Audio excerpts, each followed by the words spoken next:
Paggabi pa ako nandito, tignan nyo, ang haba ng pila. Pati sasakyan, ano meron dyan? Oh, siya, white chicken.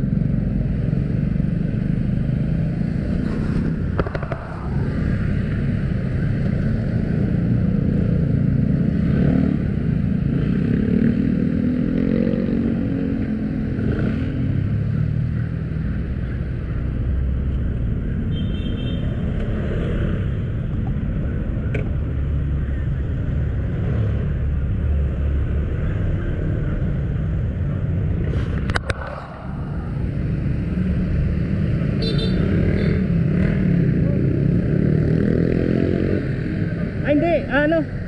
Tatanong ko lang magkano ba yun? 300 lang. Bakit ang daming tao? Kaya, Ay, bay, paano? Pasok lang natin yung motor natin doon muna. maano ba? Masarap? Masarap din yan. Nga ba, ano? Kahapon pa eh. Hindi, babalik ka lang ako mamaya. May pupuntahan lang ako doon. 300.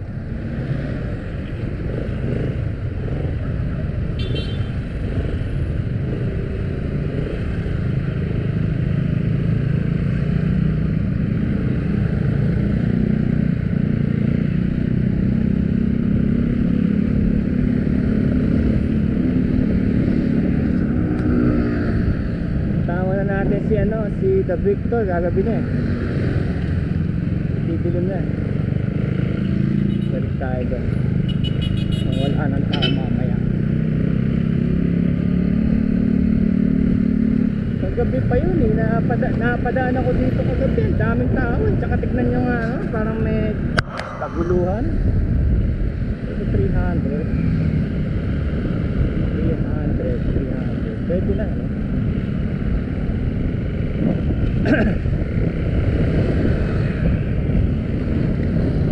Yan kasamang pizza.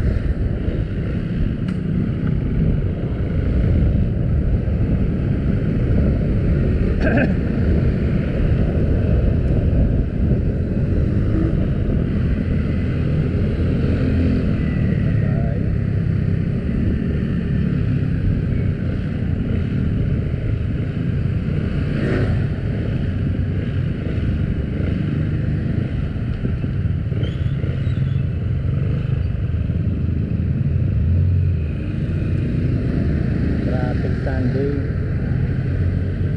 na simbahan.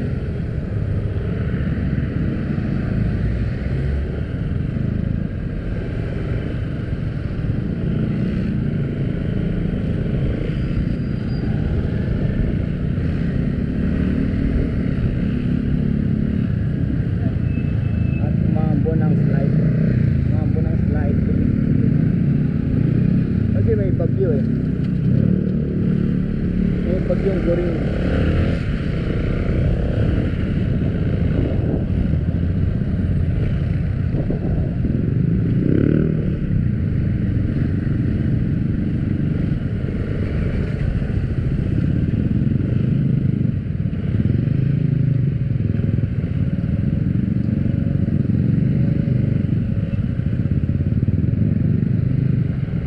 Sa paamoy ko kanina ron sa manok, parang peri-peri.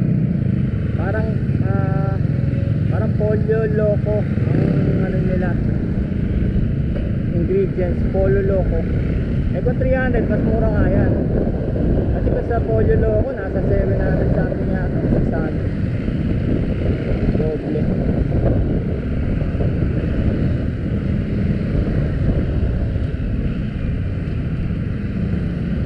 White chicken.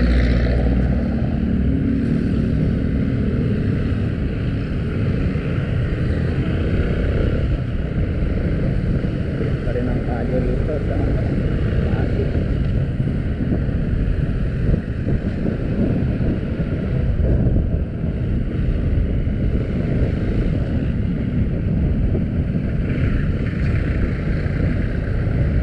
Fladway, Pasig River, Pasig River, flood control, Rio Manggaan, Fladway.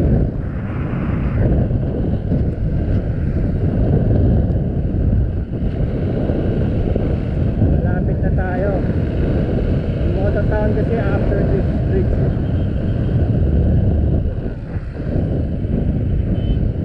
Bridgetown. Tawag nila Bridgetown.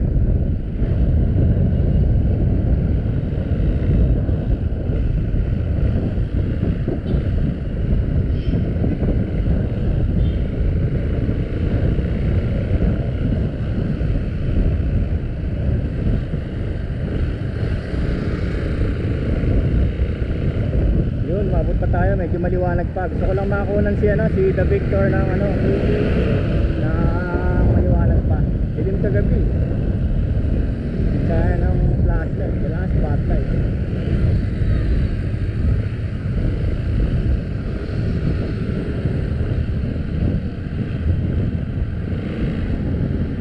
Mototown.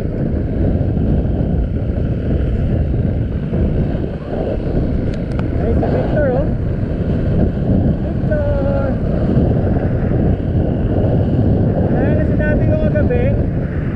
Naayos pa tong lugar na to oh. Pero pagka naayos na to, naging fully functional na, baka hindi na pwede magano rito yung mga clinic na sa motosiklo. Hindi na tayo makalapit kay Victor. Siguro ayun siya oh. Ito yung Motorismo, Mototown. Ito siya. So andito na pala siya talaga. Ano siya oh?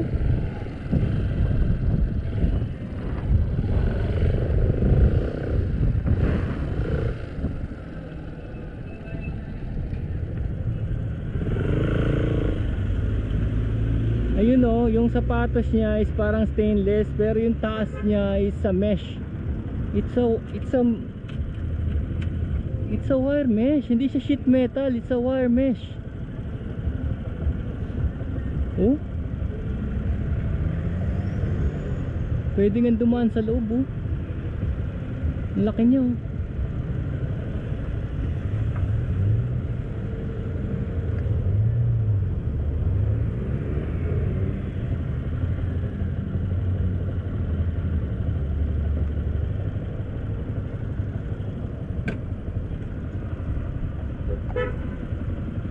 Bridgetown.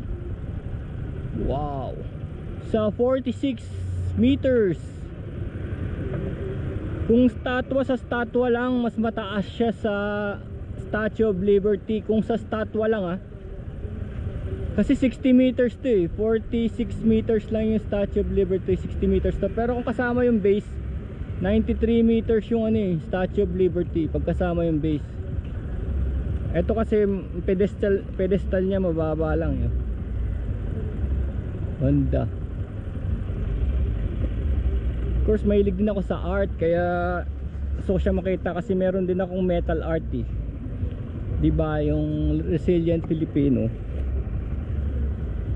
na around 6 footer lang. 10 footer pala, 10 feet. Si taas lang ng bubong namin.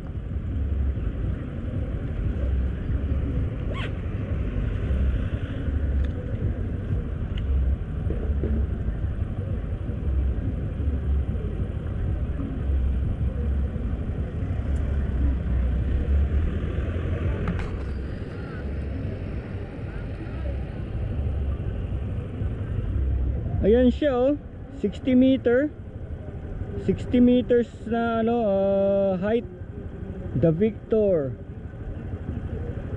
designed by the artist Mr. Figueras. So kine-claim nila na kasi yung 46 meters lang yung Statue of Liberty without the base. Without the base, 46 meters lang Statue of Liberty sa New York. Ito is 60 meters. Pero kung kasama yung base nung Statue of Liberty is around 93 meters. Mas mataas yun kung kasama yung base. Malaki base niya As you can see kung lalapit tayo, it's a wire mesh. Tagusan siya. Alam nyo kung bakit? Para hindi siya matumba ng hangin ng bagyo. Para kailangan tagusan yung niya, tagusan yung hangin. Kung hindi, pwede siyang tumumba. Pero ang laki niya, ng building, no? So papakita ko rin sa inyo, meron ako yung The Resilient Filipino, yung ginagawa ko rin bakal na statue sa bahay, which is 10 footer lang kasi wala akong sponsor 10 footer lang siya. Pero yun yung mga nakaganon na Pilipino na may mga tama dito, 3 pana sa dibdib. Dito to sa Bridgetown, Pasig Center. Ginagawa pa lang.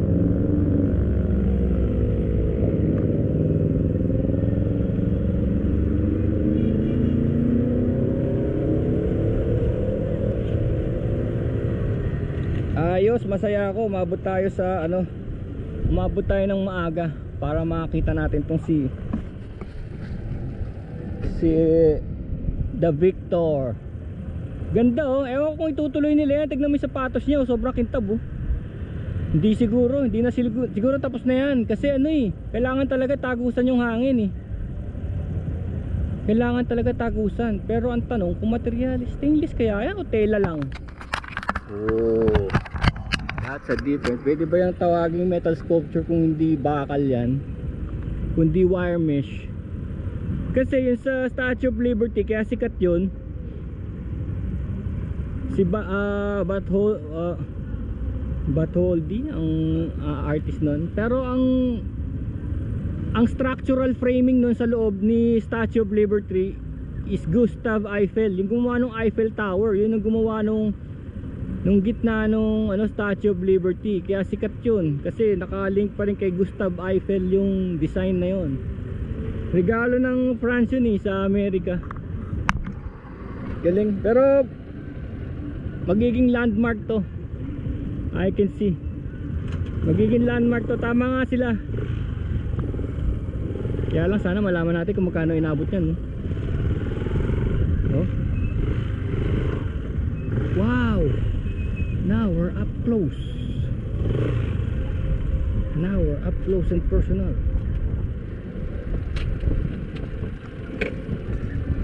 Now we're up close and personal. Ooh. Ay, wire nga.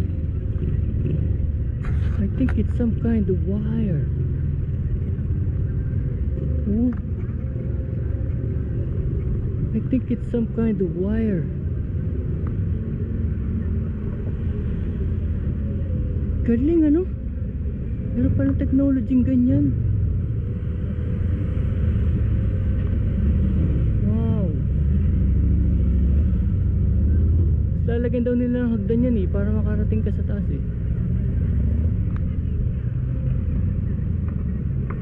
Kaganda. Amazing.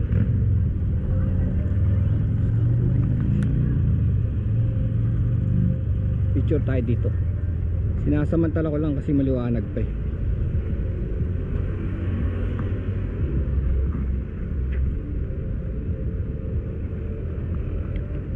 Yes.